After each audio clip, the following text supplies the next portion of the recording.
C'est parti, salut les gens, on se retrouve Lioma pour une nouvelle vidéo et aujourd'hui nous allons résumer le cours d'histologie sur l'épiphyse ou la glande pinéale, toujours avec la quatrième unité de la deuxième année médecine, l'unité sur l'appareil endocrinien et l'appareil reproducteur.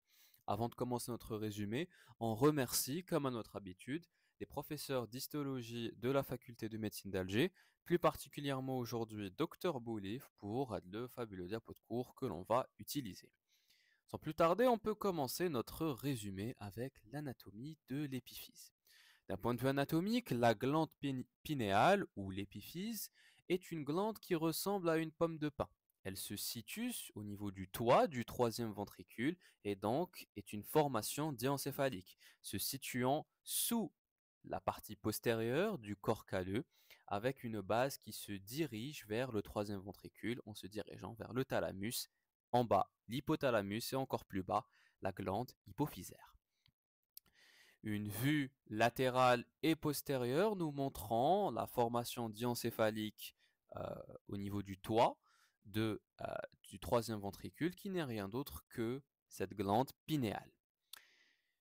D'un point de vue descriptif, elle a la forme d'un cône. Elle a une forme conique ne dépassant pas 10 mm de haut et ne pesant pas plus que 200 mg. Son origine embryologique est issue du neuroectoblaste. La glande pinéale se développe à partir du neuroépithélium qui va tapisser le toit du troisième ventricule au niveau du cerveau prénatal. C'est à partir d'une évagination de ce toit du neuroépithélium que l'on aura l'ébauche pinéale. Au cours de la 10e semaine de développement, cette évagination formera un diverticule. Ce diverticule dorsal est donc l'ébauche pinéale.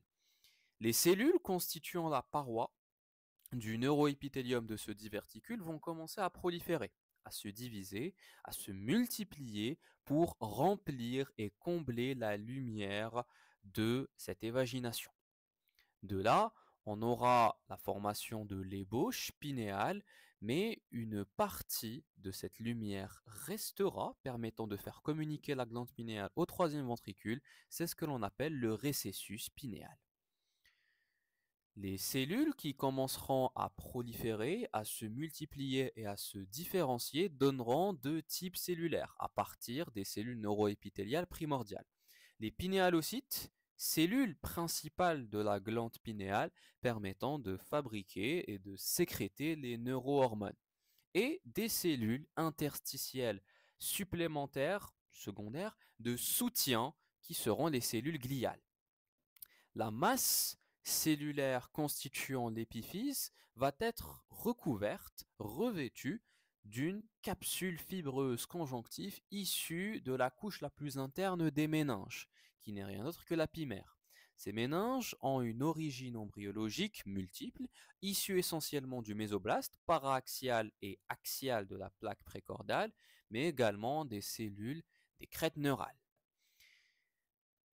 Cette capsule fibreuse va envoyer des septums, des travées à l'intérieur du parenchyme épiphysaire, permettant ainsi de délimiter des lobules incomplets au niveau du parenchyme épiphysaire. Et au niveau de ces septums de tissu conjonctif, on aura le développement de l'innervation et la vascularisation de cette glande avec l'apparition de vaisseaux sanguins. Les facteurs de transcription mis en jeu permettant la prolifération et la spécialisation des différentes cellules neuroépithéliales primordiales sont les facteurs de transcription PAX6, OTX2, LHX9 en plus du facteur BSX. Ces facteurs de transcription sont des molécules intervenant dans la régulation de l'expression génique, permettant la prolifération des cellules et leur spécification, leur spécialisation donnant naissance donc au parenchyme de la glande, les fameux pinéalocytes, et ainsi donner à ces pinéalocytes leur activité sécrétoire endocrinienne. L'origine embryologique est donc neuroectoblastique, issue d'une évagination du déencéphale. On passe maintenant à la structure histologique de l'épiphyse en commençant avec la microanatomie. L'épiphyse ayant une forme conique est une masse cellulaire compacte, constituée donc d'un parenchyme, d'un tissu fonctionnel fait de pinéalocytes et de cellules gliales. Cette masse cellulaire compacte, divisée en lobules incomplets par des travées, des septums de tissus fibreux contenant des nerfs et des vaisseaux sanguins, nous viennent en réalité de la capsule fibreuse entourant la glande pinéale. Capsule fibreuse issue d'un épaississement de la pimère, le feuillet le plus interne des méninges. Sur une coupe histologique, après coloration et observation en microscopie optique, on observe le parenchyme de la glande pinéale qui est constitué effectivement de cellules principales, les pinéalocytes, les cellules sécrétrices permettant de synthétiser et de sécréter les neurohormones, et les cellules interstitielles de type glial. Pour pouvoir distinguer ces types cellulaires, les pinéalocytes ont une caractéristique très facile à repérer: la taille et l'aspect de leur noyau. Les pinéalocytes sont des cellules ayant un noyau volumineux avec un aspect pâle. C'est les cellules qui sont montrées avec les flèches noires sur la vue de gauche, sur la coupe histologique de gauche, et les flèches bleues sur la coupe histologique de droite. Ces cellules-là donc vont s'associer en îlots permettant de former des cordons cellulaires donnant un aspect trabéculaire à la glande. Et entre ces cordons-là, on trouvera des îlots avec des septa de tissus conjonctifs constitués de fibroblastes, de fibres conjonctives, mais également et surtout de capillaires fenêtrés, permettant ainsi de faire communiquer les pinéalocytes directement avec les capillaires sanguins qui sont ici fenêtrés et ainsi permettre de déverser les sécrétions hormonales des pinéalocytes. Le parenchyme est constitué donc de deux types en réalité de pinéalocytes. Les P1, qui sont des pinéalocytes de type 1, qui vont constituer la majorité du parenchyme, 77%, sont des cellules avec un aspect clair et des cellules à activité sécrétrice élevée. Les P2, les pinéalocytes de type 2, sont le reste donc du parenchyme, 19% seulement du parenchyme de la glande, qui sont des cellules un peu plus sombres avec une activité sécrétoire un peu moins grande que les P1. Donc les cellules principales restent ces fameux pinéalocytes constituant 95% du parenchyme. Les cellules gliales de soutien, eux, ne représentent que 5%.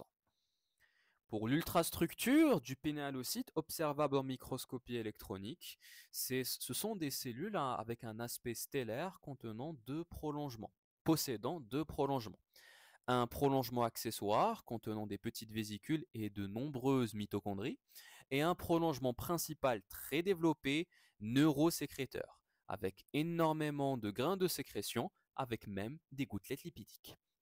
Le corps cellulaire de ce pinéalocyte a un aspect sphérique globuleux avec un noyau échancré et un nucléole apparent. Le cytoplasme, lui, va contenir tout le matériel sécrétoire nécessaire pour sécréter des hormones protéiques, c'est-à-dire appareil de Golgi très développé, REG, réticulum endoplasmique granuleux très développé, et beaucoup de grains de sécrétion, l'ensemble des organites nécessaires à une sécrétion protéique. On trouve également une bandelette synaptique qui n'est rien d'autre qu'une association entre des microtubules et des vésicules.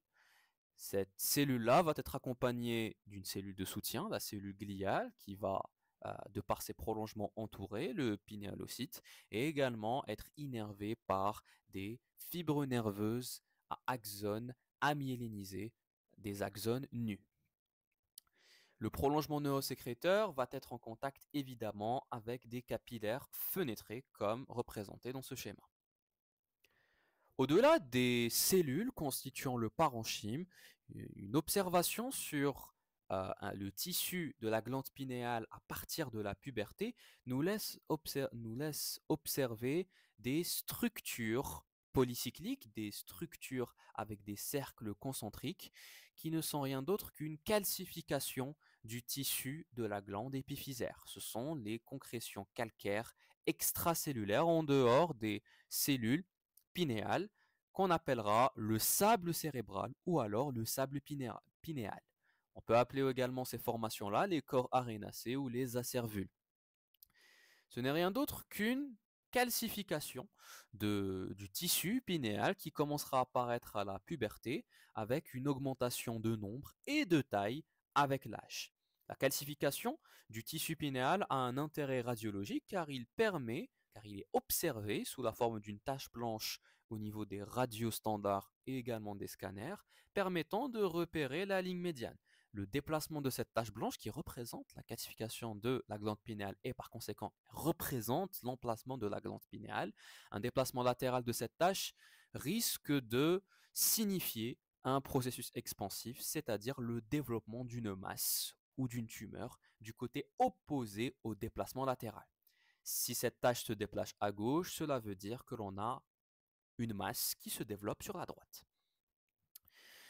Des coupes histologiques nous montreront après coloration, avec des colorations standards, la formation à partir de la puberté de ce sable pinéal, de ce sable cérébral qui n'arrêtera pas de se développer avec l'âge. Sable cérébral, pinéal, corps arénacé et acervule sont les différentes nominations qui ont été données pour décrire cette structure. Passons maintenant à l'étude de la fonction de l'épiphyse ou là de la glande pinéale. C'est un organe neuroendocrinien ayant une sécrétion endocrine importante, sécrétant des catécholamines, mais surtout l'hormone la plus importante qui va nous intéresser sera la mélatonine. La mélatonine, appelée également l'hormone du sommeil, est une hormone sécrétée par la glande pinéale et elle est soumise à l'absence ou la présence de la lumière. C'est une régulation dite photique. L'obscurité, l'absence de lumière va stimuler sa sécrétion, tandis que la présence de lumière, elle, va inhiber sa sécrétion et ainsi la diminuer. Cette régulation photique nous laisse croire donc que la production et la synthèse avec la sécrétion de cette hormone, de cette mélatonine, suit un rythme circadien extrêmement marqué. Sur ce graphe, on peut apercevoir que au début de la journée, les premières heures de la journée, la sécrétion de mélatonine est extrêmement faible de par la présence de la lumière. Tandis que au niveau de la nuit, plus on avance la journée ou la nuit, on observera une augmentation de la sécrétion de mélatonine, avec un pic au milieu de la nuit entre 2 et 4 heures du matin. Cette sécrétion, qui suit un rythme et un cycle circadien, selon donc les 24 heures de la journée, permet ainsi de donner à l'organisme des informations importantes sur son environnement et ainsi sur l'alternance jour-nuit, préparant ainsi l'organisme au sommeil.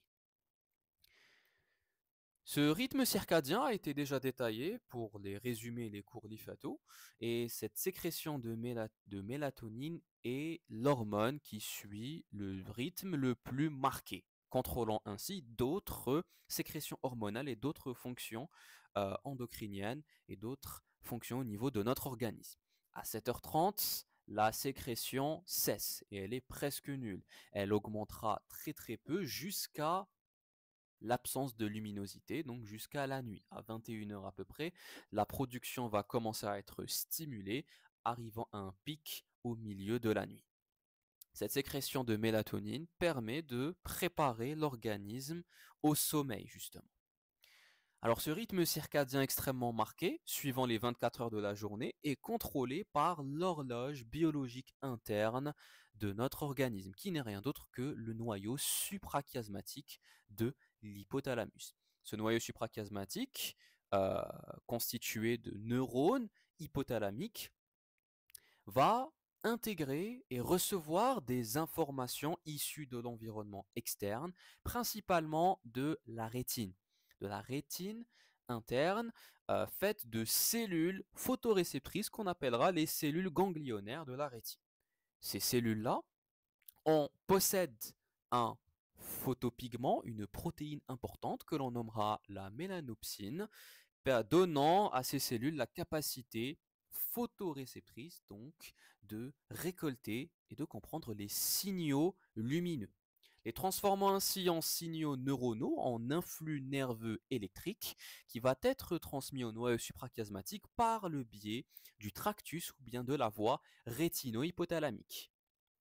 Le noyau suprachiasmatique va ensuite transmettre cette information au noyau paraventriculaire, selon la nature du signal lumineux.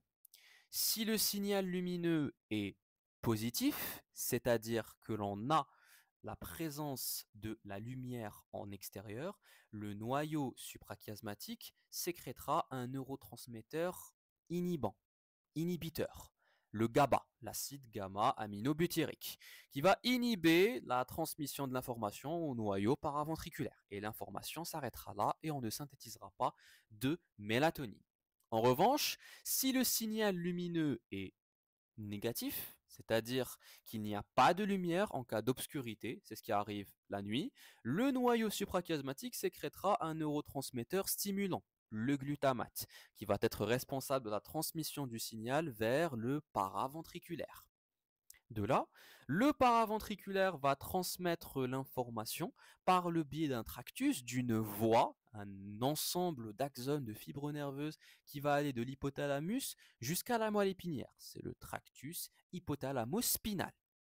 Arrivant aux neurones de la moelle épinière, précisément aux neurones des cornes latérales de la moelle épinière, l'information circulera ensuite au niveau du système nerveux sympathique, par le biais de fibres nerveuses préganglionnaires, du ganglion cervical supérieur sympathique et ensuite des fibres nerveuses postganglionnaires qui arriveront jusqu'à la glande pinéale, permettant ainsi de faire communiquer ces fibres nerveuses-là qui vont devenir amyéléniques au niveau de la glande avec les pinéanocytes. La sécrétion de noradrénaline va donc arriver au récepteur bêta-adrénergique des pinéalocytes, permettant l'arrivée du signal et de l'information de l'absence de lumière. La transduction du signal, elle, va permettre la sécrétion de la mélatonine. Donc, si on veut résumer le trajet de conduction des signaux lumineux de la rétine jusqu'à l'épiphyse, on dira que la rétine possédera les fameuses cellules ganglionnaires récoltant les informations et les signaux lumineux. Ce signal-là traversera ainsi le tractus rétino-hypothalamique pour arriver à l'hypothalamus, plus précisément au noyau suprachiasmatique, l'horloge interne biologique de notre organisme, régulant les rythmes circadiens de notre organisme. Ce noyau suprachiasmatique transmettra cette information selon la nature du signal lumineux, s'il est positif ou négatif, au paraventriculaire par le biais de la sécrétion du GABA ou bien du glutamate. Le noyau paraventriculaire, s'il reçoit du glutamate dans le cas d'une absence de lumière, c'est-à-dire dans le cas où il y a de l'obscurité, va transmettre l'information au tractus hypothalamo-spinal jusqu'aux neurones de la moelle épinière, plus précisément de la colonne cellulaire intermédiolatérale de la moelle épinière au niveau thoracique. De là, l'information ensuite sera prise en charge par le système sympathique. Les fibres sympathiques préganglionnaires amèneront l'information d'un flux nerveux électrique jusqu'au ganglion cervical supérieur sympathique, et ensuite des fibres sympathiques postganglionnaires ramèneront l'influx électrique nerveux jusqu'au pinéalocyte avec la présence des récepteurs bêta-adrénergiques recevant la noradrénaline. Ce système-là, permettant de ramener l'information de la rétine jusqu'à la glande pinéale, est un système photoneuro-endocrinien. Un système étant capable de transformer un influx lumineux, une information et un signal lumineux en un influx nerveux électrique jusqu'à la glande pinéale qui va transformer cette information en une sécrétion endocrine par le biais donc du normal. La glande pinéale, avec sa sécrétion de mélatonine uniquement la nuit, en grande quantité la nuit, permettant de favoriser l'endormissement et le sommeil, est considérée comme étant l'aiguille de l'horloge biologique. Horloge qui est représentée par le noyau suprachiasmatique, car cette mélatonine permet de contrôler les autres rythmes biologiques, ici tenait en inhibant et en contrôlant le noyau suprachiasmatique. La transduction du signal se fera grâce à une série de réactions en chaîne, en cascade, permettant d'activer les enzymes, synthétisant la mélatonine en transformant la sérotonine. Le précurseur de l'hormone TERNA, de la mélatonine, n'est rien d'autre que le tryptophane. Ce tryptophane sera transformé tout au long de la journée en sérotonine qui sera stockée. Cette sérotonine sera ensuite synthétisée, transformée en mélatonine par le biais de deux enzymes, la N-acétyltransférase et une méthyltransférase qu'on appellera la 5-hydroxyindole au méthyltransférase. Ces enzymes-là seront activées par justement la présence de la noradrénaline, qui va initier une cascade de réactions permettant l'arrivée d'un second messager, l'AMP cyclique, initiant par le biais de phosphorylation, déphosphorylation, une cascade d'autres réactions, modulant ainsi la stimulation et l'activité de ces enzymes, essentiellement la méthyltransférase, pour transformer ce dérivé de sérotonine en mélatonine. Donc pour inhiber la synthèse de mélatonine, on peut exposer l'individu à la lumière, permettant ainsi d'inhiber la transmission d'informations entre le noyau suprachiasmatique et le paraventriculaire, mais également par le biais des agents bêta-bloquants. Les bêta-bloquants, des agents bloquant les récepteurs bêta-adrénergiques, inhiberont ainsi la transduction du signal et ainsi la synthèse de mélatonine en inhibant l'activité des enzymes permettant la transformation de la sérotonine en mélatonine. L'innervation de l'épiphyse est donc faite par des fibres nerveuses sympathiques postganglionnaires qui nous viennent des ganglions cervicaux supérieurs. À noter que ces fibres-là ne possèdent pas de myéline au niveau donc de la glande pinéale. Pour les fonctions biologiques de la mélatonine après sa sécrétion et sa synthèse, la mélatonine joue un rôle très important pour contrôler les autres rythmes biologiques. Car avec l'endormissement pendant la nuit, c'est d'autres fonctions, d'autres sécrétions hormonales et endocriniennes qui seront mises en jeu durant le sommeil.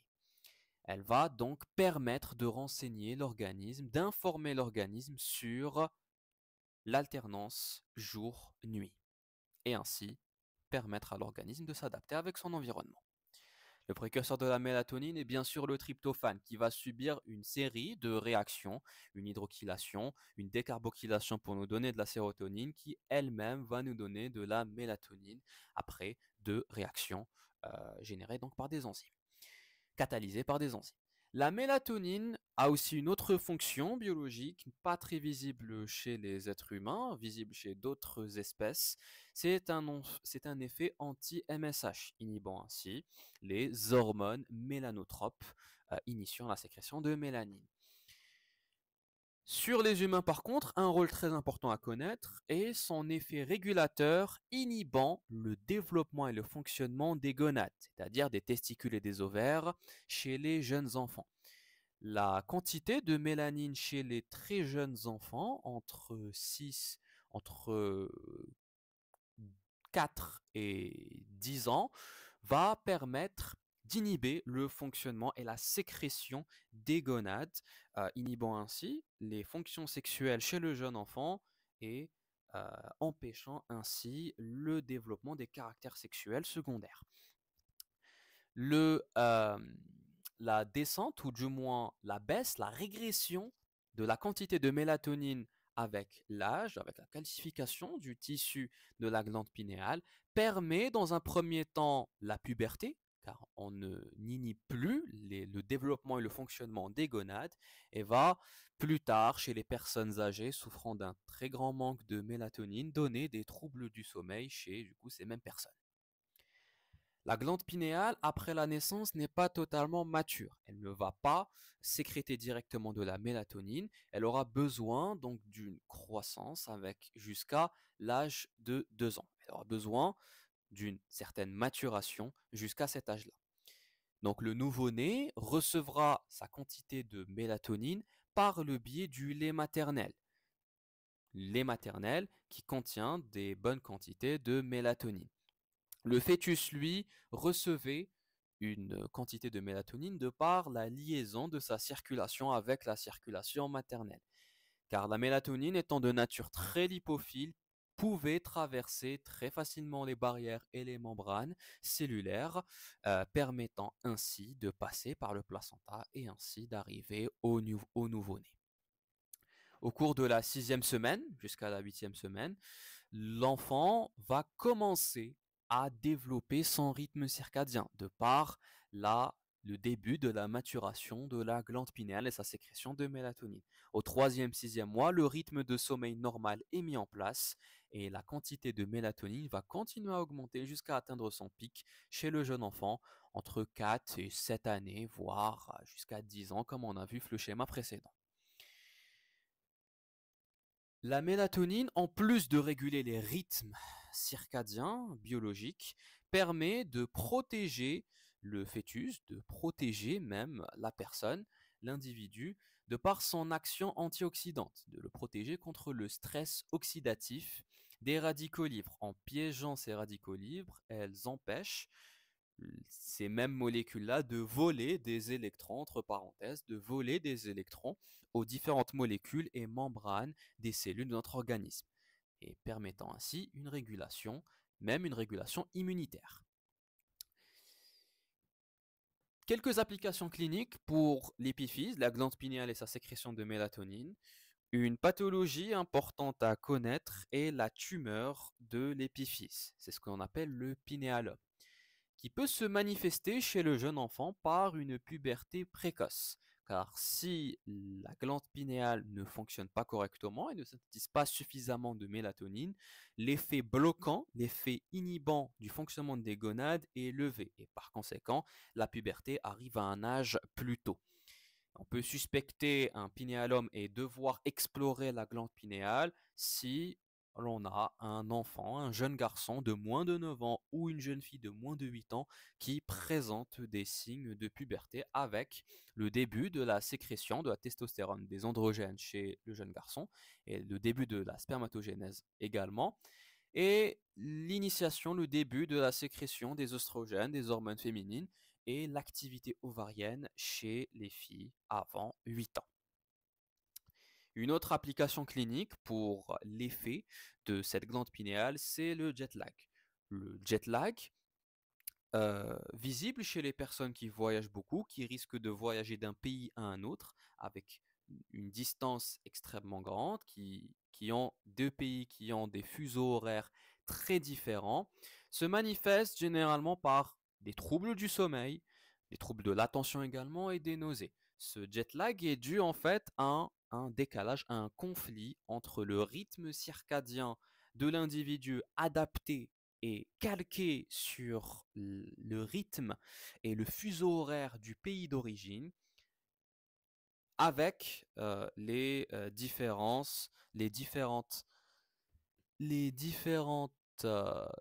signaux extérieurs qui ne sont pas concordants avec le fuseau horaire précédent. La différence entre ces deux fuseaux horaires risque de créer un conflit entre la sécrétion de mélatonine qui est régulée par euh, la présence ou l'absence de la lumière et le noyau suprachiasmatique qui, lui, calque les autres oscillateurs, les autres structures qui ont une activité sécrétoire suivant un rythme de 24 heures sur le fuseau horaire précédent. Ça crée un conflit qui risque de dérégler les aiguilles de notre horloge. Heureusement, la personne souffrant de jet lag remarquera une nette amélioration si elle reste longtemps dans ce nouveau pays avec une remise à l'heure, une remise à l'heure des pendules de l'horloge, avec une adaptation des rythmes circadiens, euh, des différentes activités sécrétoires, des différentes structures de notre organisme suite au changement de l'environnement. C'était tout du coup pour le résumé. On se retrouve une prochaine fois, Inch'Allah, pour une prochaine vidéo. Portez-vous bien, ala khair. Wassalamu alaikum wa rahmatullah.